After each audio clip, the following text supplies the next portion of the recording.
பலகீனமான வறுமை வருவதற்கு முன்பதாக நீங்கள் நல் அமல்கள் இணைந்து செய்யுங்கள். நான் ஒரு தொழிலை செய்து கொண்டிருக்கிறேன் என்று சொன்னால் எனக்கு நஷ்டம் ஏற்பட்டு விட்டது, எனக்கு கடன் அதிகமாக இருக்கிறது, நான் வறுமையில் ஆழ்த்தப்பட்டு விட்டேன் என்று சொன்னால் அந்த நிலையில் அல்லாஹ்வின் பக்கம் மீள்பவர்களை விட அல்லாஹ்வை திட்டக்கூடியவர்கள் தான் அதிகம். எப்பொழுது அல்லாஹ்வின் பக்கம் மீள்வோம் என்று சொன்னால் எப்பொழுது நம்முடைய உள்ளத்தில் அல்லாஹ்வின் மீது பரிபூர்ண தவக்குல் இருக்குமோ, அல்லாஹ்வினுடைய அச்சம் இருக்குமோ, அப்பொழுதுதான் அல்லாஹ்வின் பக்கம் மீள்வோம். அந்த அல்லாஹ்வின் பக்கம் மீள்பவர்களை விட பின்தங்கி வறுமை ஏற்பட்டு விட்டது என்று ஏதாவது ஒரு கோணத்தில் தம்முடைய வாழ்க்கையை கழித்துவிட முடியாதா என்று பல கோணத்தில் சம்பாதிக்கக்கூடிய நபர்கள் தான் அதிகம். சம்பாதிக்க ஆரம்பித்து விட்டால் அல்லாஹ்வை இங்கு நினைக்க போகின்றோம். அதற்குத்தான் நபி ஸல்லல்லாஹு அலைஹி வஸல்லம் அவர்கள் சொன்னார்கள், பலகீனமான வறுமை வருவதற்கு முன்பதாக நீங்கள் நல் அமல்களை செய்து கொள்ளுங்கள். இரண்டாவது விஷயம் அவர் சொன்னார்கள், அதிகமான செல்வம் வருவதற்கு முன்பதாக நீங்கள் அதிகமான நல்லவர்கள் செய்து கொள்ளுங்கள். ஒருவருக்கு அதிகமான செல்வம் கிடைத்து விட்டது என்று சொன்னால் எல்லாம் அல்லாஹ் கொடுத்தது, அல்லாஹ்வை நினைவு கூற வேண்டும், நன்றி செலுத்த வேண்டும் என்று பள்ளிவாசலில் வருவார். எனக்கு எல்லாம் கிடைத்து விட்டது என்கின்ற அந்த எண்ணத்தில் மேல் எண்ணத்தில் அல்லாஹ்வை நினைப்பதை விட வீட்டில் சொகுசு காண்பது தான் அதிகமாக அமையப்படும். இது மனிதனுடைய இயல்பு. இதற்குத்தான் நபி ஸல்லல்லாஹு அலைஹி வஸல்லம் சொன்னார்கள், அதிகமான செல்வம் வருவதற்கு முன்பதாக நீங்கள் நல் அமல்களை விரைந்து செல்லுங்கள். அடுத்து சொன்னார்கள், அதிகமான பலகீனமான நோய் வருவதற்கு முன்பதாக நீங்கள் நல்ல அமல்களை விரைந்து செய்யுங்கள்.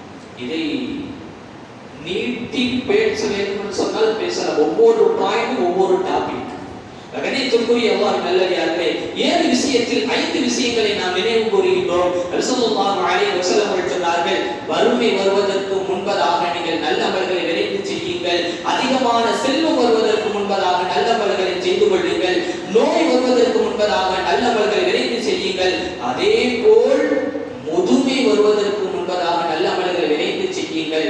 இறுதியாக சொன்னார்கள், திடீர் மரணம் வருவதற்கு முன்பதாக நல்ல அமல்களை விரைந்து செய்யுங்கள். கணித்துக்குரியவர்களே, இந்த 5 விஷயமும் ஒரு நபருக்கு எந்த நேரத்தில் எப்போது எந்த கோணத்தில் வரும் என்கின்ற விஷயம் யாருக்கும் தெரியாது, மறைமுகமான விஷயம். இதற்குத்தான் நபி அவர்கள் சொன்னார்கள், இதையெல்லாம் வருவதற்கு முன்பதாக நீ நல்ல அமல்களை செய்து உங்களுடைய பட்டோலைகளை நல்ல நன்மைகளை ஏற்றி வைத்துக் கொள்ளுங்கள். இதனின் பரக்கத்தால் சொர்க்கம் உங்களுக்கு கிடைக்கும். கணித்துக்குரிய அல்லாஹ் நல்லடியார்களே, நல்ல அமல்களை செய்ய வேண்டும் என்றால் அவ்வளவு இலகுவாரெல்லாம் செய்துவிட முடியாது. மிகப்பெரிய போராட்டம் செய்தாக வேண்டும். யாருடன்? 2 காரணிகளுடன். ஒரு முஸ்லிம் நல்ல அமல்களை செய்ய வேண்டும். உதாரணத்திற்கு, என்னிடத்தில் இருக்கக்கூடிய 1 ரூபாயை ஒரு ஏழைக்கு கொடுக்க வேண்டும் என்று சொன்னால் கூட அந்த நன் அமலுக்கு கூட 2 விஷயத்தின் மீது ஒவ்வொரு நபரும் பெரிய பெரிய போராட்டம் செய்ய வேண்டும். ஒன்று என்னோடு இருக்குது, என்னுடைய உள்ளம், என்னுடைய நஃப்ஸோடு. இரண்டாவது ஷைத்தானோடு. இந்த 2 விஷயத்தின் மீது நாம் போரிட்டால் தான் நல்ல அமல்களை செய்ய முடியும். இந்த 2 விஷயத்தினுடைய நோக்கம் என்ன?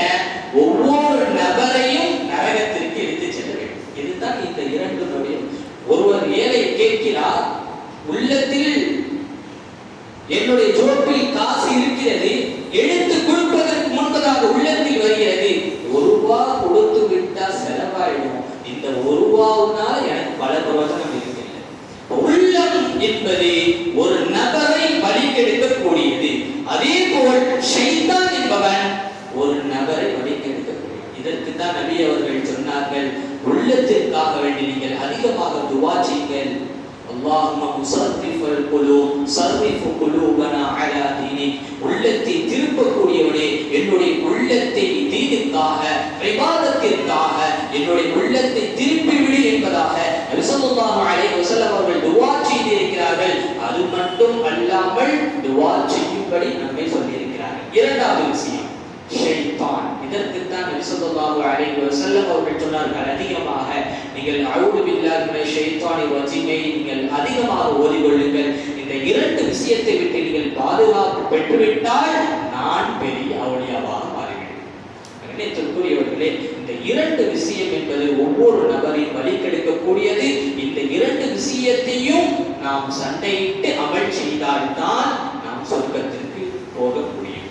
கண்ணியத்திற்குரிய அல்லாஹ் நல்லடியார்கள், ரமலானுடைய மாதம் என்பது வருகிறது. ரமலானுடைய மாதம் என்பது அதிகமாக நன்மைகளை அல்லாஹ் வாரி வழங்கக்கூடிய மாதம். இந்த ரமலானுடைய மாதத்திலே நாம் அதிகமாக வேண்டி நன்மைகளை செய்ய வேண்டும். நன்மைகளை பெற்றுக்கொள்வது என்பது ஒரு வழிமுறைகள் அல்ல, பல வழிமுறைகள் இருக்கிறது. பல வழிமுறைகளிலும் பல சிறப்புகள் இருக்கிறது. அந்த